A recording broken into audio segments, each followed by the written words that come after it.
साखरा खुर्द जवळ भीषण अपघात, 6 महिन्यांच्या चिमुकलीसह वडिलांचा मृत्यू, आई गंभीर जखमी. दुःखद घटना, आनंदाचा उत्सव शोकांतिकेत बदलला. तालुक्यातील साखरा खुर्द येथे 14 एप्रिल 2026 रोजी रात्री सुमारे 8 वाजताच्या सुमारास पांढरकवडा रोडवर भीषण अपघात घडला. स्विफ्ट डिझायर कार आणि बोरवेल ट्रक यांच्यात झालेल्या जोरदार धडकेत 6 महिन्यांच्या चिमुकलीसह तिच्या वडिलांचा जागीच मृत्यू झाला, तर आई गंभीर जखमी झाली आहे.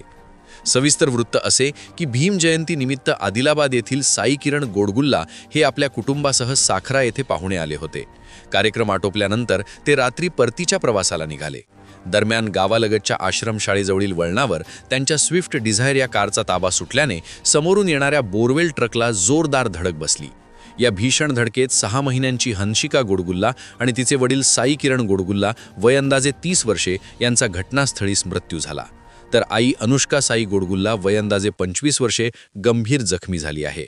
अपघाताची माहिती मिळताच स्थानिक नागरिकांनी तत्काळ घटनास्थळी धाव घेतली. तातडीने अँब्युलन्सच्या मदतीने तिघांनाही घाटंजी येथील ग्रामीण रुग्णालयात हलवण्यात आले. डॉक्टरांनी वडील व चिमुकलीला मृत घोषित केले, तर गंभीर अवस्थेतील अनुष्का यांना प्राथमिक उपचारानंतर पुढील उपचारासाठी यवतमाळ येथे हलवण्यात आले. तिची प्रकृती अत्यंत चिंताजनक असल्याचे समजते. या हृदयद्रावक घटनेमुळे साखरा परिसरात हळहळ व्यक्त केली जात असून आनंदाचा सण एका क्षणात शोकांतिकेत बदलल्याने सर्वत्र दुःखाचे वातावरण पसरले आहे. रस्ता रुंदीकरणाचा प्रश्न पुन्हा ऐरणीवर.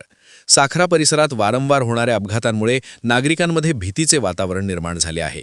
घाटंजी पांढरकवडा मार्गावरील अपूर्ण रस्ता रुंदीकरणाचे काम लवकर पूर्ण करावे अशी मागणी गावकऱ्यांकडून जोर धरत आहे. अखेर हे अपघात कधी थांबणार असा संतप्त सवाल नागरिक उपस्थित करत आहेत. स्थानिक वार्ता, स्थानिकांचा आवाज.